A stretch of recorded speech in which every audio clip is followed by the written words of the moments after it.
Hello everyone, in this video lesson I am going to present English Nepali summary of The Sound of Silence by Paul Simon. Let's begin.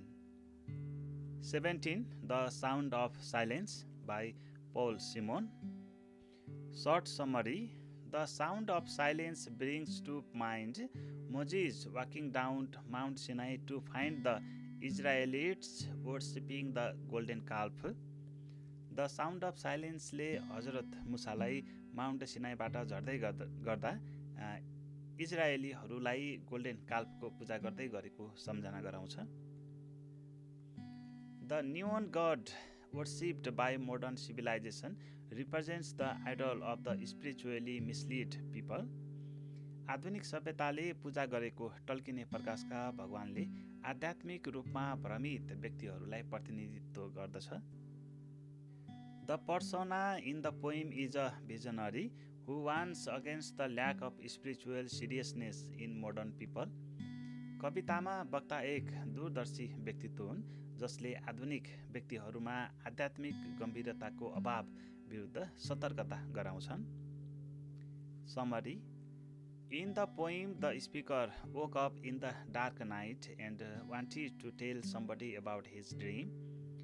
कवितामा वक्ता अन्धकार रातमा बिउजिएपछि उनको सपनाको बारेमा कसैलाई सुनाउन चाहन्थे। He does not talk to a friend, but in the darkness of the room where he is writing. उनी साथीसँग कुरा गर्दैनन्, बरु कोठाको अन्धकारसँग जहाँ उनले लेखिरहेको छन्। In fact, the vision he refers to seems like one of those dreams that you cannot tell anyone but yourself. वास्तवमा उनका ती सपनाहरूले त्यस्ता विचारहरूलाई जनाउँछन् जुन आफैलाई बाहेक अरू कसैलाई बताउन सकिँदैन। A dream that is fixed in the mind and that awakening does not make you forget. दिमागमा स्थिर रहेको एउटा सपना र त्यसको जागृतिले तपाईलाई भुल्न दिँदैन।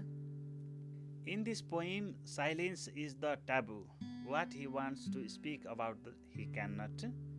यस कवितामा मौनता निषेध हो। उनी जे कुरा बोल्न चाहन्छन् उनले बोल्न सक्दैनन्। In his restless dreams, he walked alone in the Pebbles narrow streets under the light of a street lamp. उनका व्याकुल सपनाहरूमा उनी गिट्टीदार साँगुरो सडकमा सडक बत्तीको प्रकाशमा एक्लै हिँडेका हुन्छन्। When he turned his collar, a flash of neon light astonished him. जब उनले आफ्नो कलर फर्काउँछन् जाडोबाट बच्नलाई, तब झिलिमिली बत्तीको फ्ल्यासले उनलाई चकित पार्छ। The light split the night and explains the meaning of silence. उज्यालो प्रकाशले रातको अँध्यारोलाई चिर्दै मौनताको अर्थ सम्झाउँछ। In the light he saw more then 10,000 people. प्रकाशको ज्योतिमा उनले 10,000 भन्दा बढी मानिसहरूलाई देखे। They were talking without speaking, hearing without listening, and writing songs that voice never share. तिनीहरू नबोलेरै कुरा गरिरहेका थिए, नसुनेरै सुनिरहेका र आवाजविहीन गीतहरू लेख्दै थिए। Still no one had the daring to break the silence. अझै पनि कसैलाई हिम्मत थिएन यो मौनता भङ्ग गर्ने।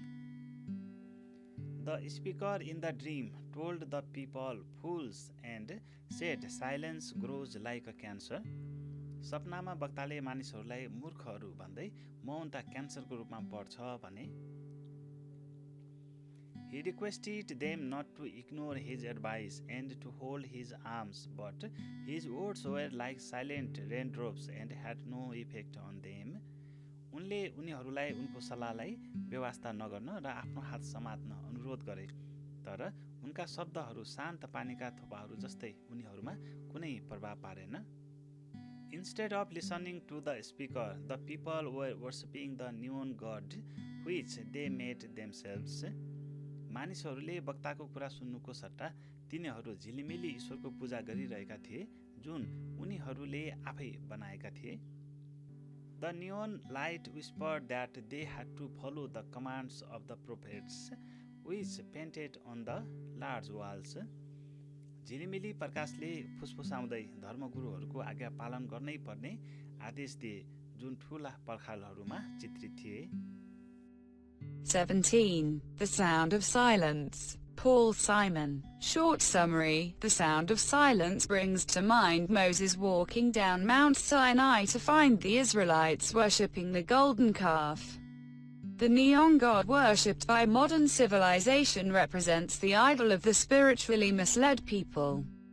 The persona in the poem is a visionary who warns against the lack of spiritual seriousness in modern people. Summary: in the poem, the speaker woke up in the dark night and wanted to tell somebody about his dream. He does not talk to a friend but in the darkness of the room where he is writing. In fact, the vision he refers to seems like one of those dreams that you cannot tell anyone but yourself. A dream that is fixed in the mind, and that awakening does not make you forget. In this poem, silence is the taboo. What he wants to speak about he cannot. In his restless dreams he walked alone in the Pebbles narrow streets under the light of a street lamp. When he turned his collar, a flash of neon light astonished him. The light split the night and explains the meaning of silence. In the light he saw more than 10,000 people. They were talking without speaking, hearing without listening, and writing songs that voices never share. Still, no one had the daring to break the silence. The speaker in the dream told the people fools and said silence grows like a cancer.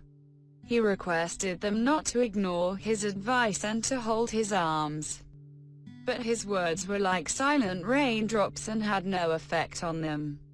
Instead of listening to the speaker, the people were worshipping the neon god which they made themselves. The neon light whispered that they had to follow the commands of the prophets, which painted on the large walls.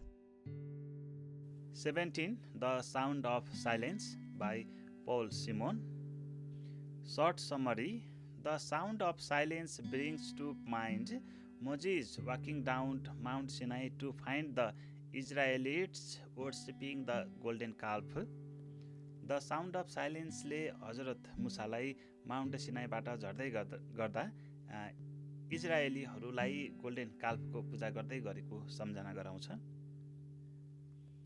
The neon god worshipped by modern civilization represents the idol of the spiritually misled people. आधुनिक सभ्यताले पूजा गरेको टल्किने प्रकाशका भगवानले आध्यात्मिक रूपमा भ्रमित व्यक्तिहरूलाई प्रतिनिधित्व गर्दछ. The persona in the poem is a visionary who warns against the lack of spiritual seriousness in modern people. कवितामा वक्ता एक दूरदर्शी व्यक्तित्व हुन् जसले आधुनिक व्यक्तिहरूमा आध्यात्मिक गम्भीरताको अभाव विरुद्ध सतर्कता गराउँछन्. Summary: in the poem, the speaker woke up in the dark night and wanted to tell somebody about his dream. कवितामा वक्ता अन्धकार रातमा बिउजिएपछि उनको सपनाको बारेमा कसैलाई सुनाउन चाहन्थे. He does not talk to a friend, but in the darkness of the room where he is writing. उनी साथीसँग कुरा गर्दैनन्, बरु कोठाको अन्धकारसँग जहाँ उनले लेखिरहेको छन्. In fact, the vision he refers to seems like one of those dreams that you cannot tell anyone but yourself. वास्तवमा उनका ती सपनाहरूले त्यस्ता विचारहरूलाई जनाउँछन् जुन आफैलाई बाहेक अरू कसैलाई बताउन सकिँदैन. A dream that is fixed in the mind and that awakening does not make you forget. दिमागमा स्थिर रहेको एउटा सपना र त्यसको जागृतिले तपाईलाई भुल्न दिँदैन. In this poem, silence is the taboo. What he wants to speak about he cannot. यस कवितामा मौनता निषेध हो. उनी जे कुरा बोल्न चाहन्छन् उनले बोल्न सक्दैनन्. In his restless dreams, he walked alone in the Pebbles narrow streets under the light of a street lamp. उनका व्याकुल सपनाहरूमा उनी गिट्टीदार साँगुरो सडकमा सडक बत्तीको प्रकाशमा एक्लै हिँडेका हुन्छन्.